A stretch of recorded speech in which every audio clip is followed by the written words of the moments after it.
기도드리겠습니다. 하나님 아버지, 하나님께 나아갑니다.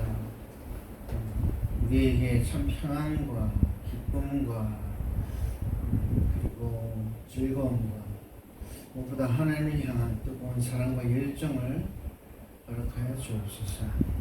예배를 아버지께 맡게 드립니다. 홀로 영광 받아 주옵소서. 주 예수 그리스도의 이름으로 기도합니다.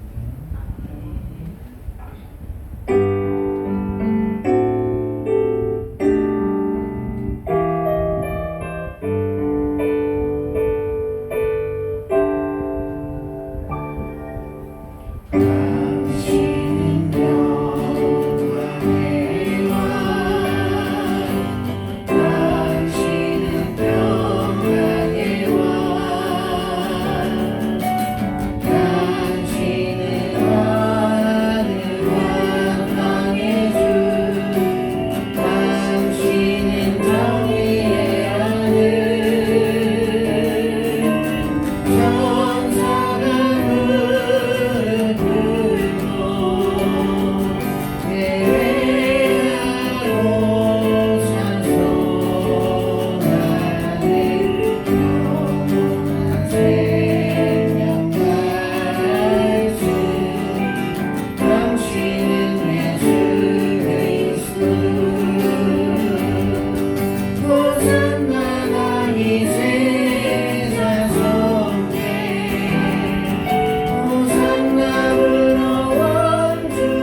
감사합니다.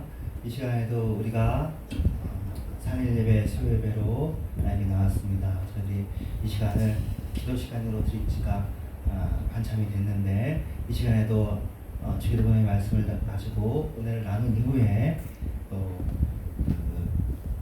우리의 기도 제목들과 나라의 기도 제목들, 선교적인 기도 제목들을 가지고 주님께 기도하는 시간을 갖도록 하겠습니다. 예수님의 이름으로 기도합니다. 아멘. 오늘은 주님이 가르쳐주신 기도 우리가 계속 보고 있는데, 이렇게 봅시다. 네, 뭐 거의 설교문이 있으니까 거의 뜻이 하겠습니다. 우리가 매번 주기도문을 외우면서 다만 악에서 구하옵소서 합니다. 이 기도를 할 때 우리는 어떤 생각이 듭니까? 예, 악이 내 눈앞에 있는 악한 사람, 고난, 나쁜 환경을 없애달라, 다만 악에서 구해달라는 거니까 이렇게 이 본문을 이해합니다. 내가 좀 편해지고 싶잖아요.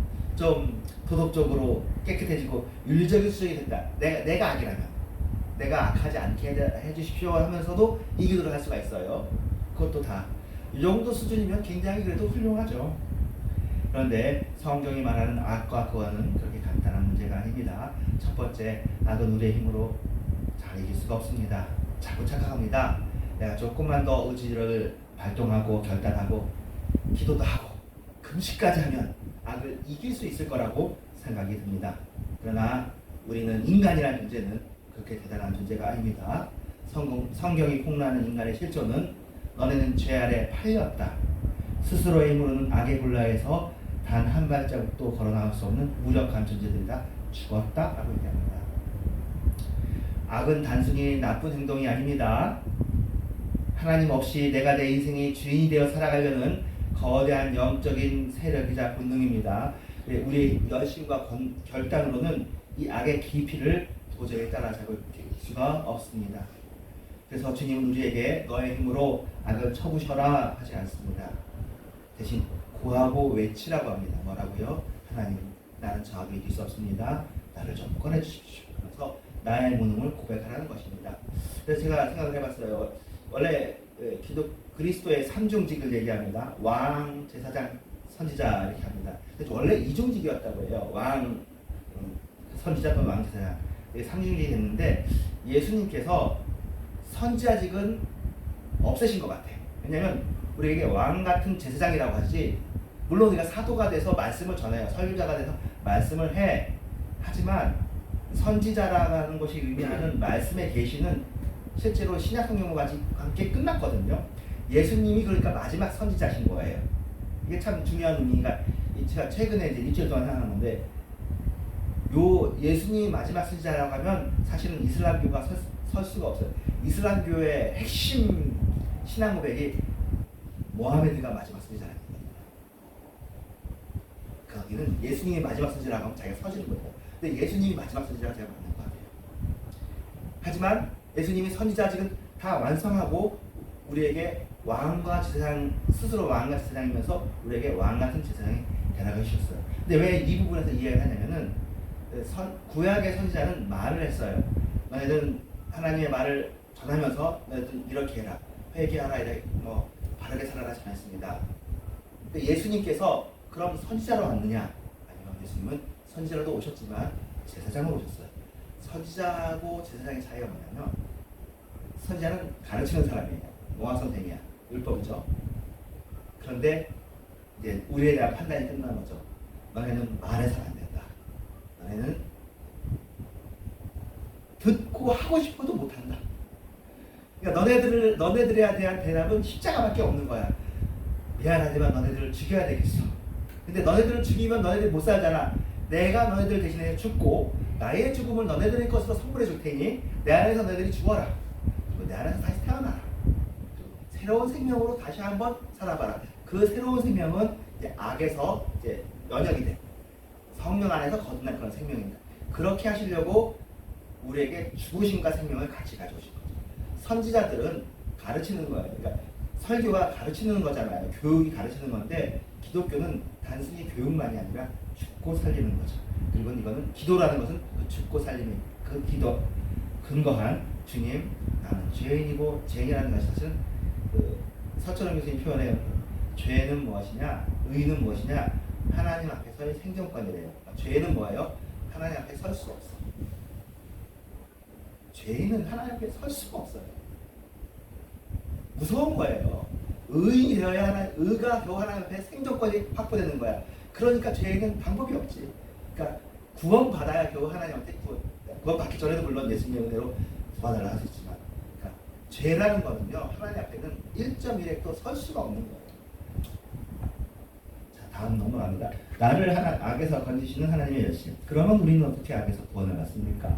하나님의 주권과 열심 때문이죠. 예. 하나님의 열심이라는 책이 있었어요. 박영훈 목사님의 책이. 하나님의 주권을 강조하는 거죠. 또 장로교가, 칼빈주의가 하나님을 강조하는 거. 그러니까 주어가 내가 해가지고 우리가 답이 안 나오는데, 하나님이 주어가 되면 답이 나오잖아요. 기독교의 복음은 내가 하나님을 향해 지성을 드렸더니 지성이만 감천이라고 하나님이 감동했다 하는 지성이만 감천 종교가 아닙니다. 지성이만 감천 종교에도 귀한 게 있어요, 사실은. 이걸 무시할 수가 없고, 또 믿고 난 이후에도 이것도 필요한 게 있어. 하지만 십자가는 이거 모든 것을 평정을 하죠.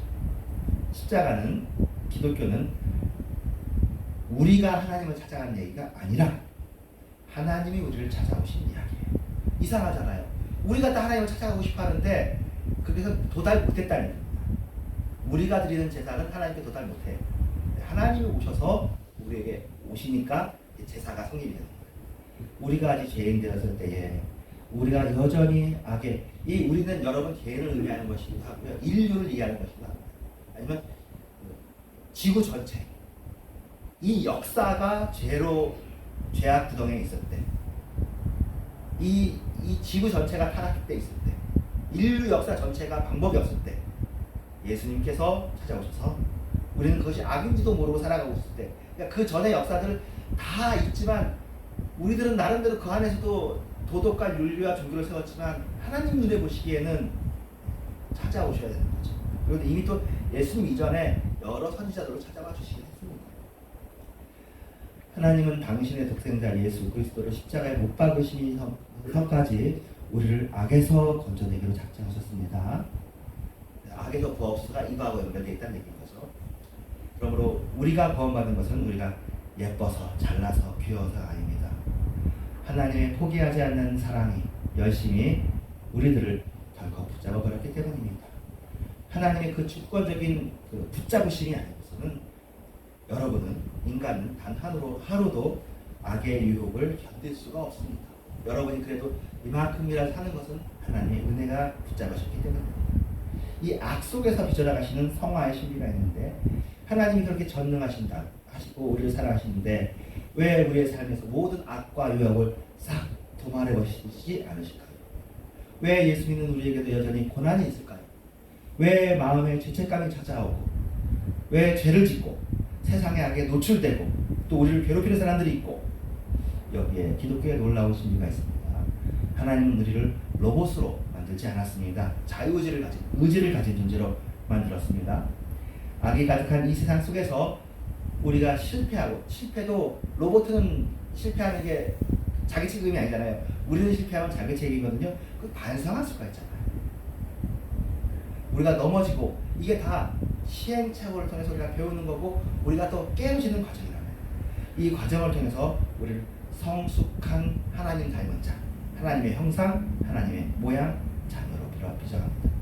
우리는 실패를 통해서만 배웁니다. 내 뜻대로 살다가 완전히 망가져 본 다음에야 내 실력으로는 안 되는구나, 하나님밖에 없구나를 고백하게 됩니다. 하나님 그 처절한 항복의 고백을 받아내셨습니다.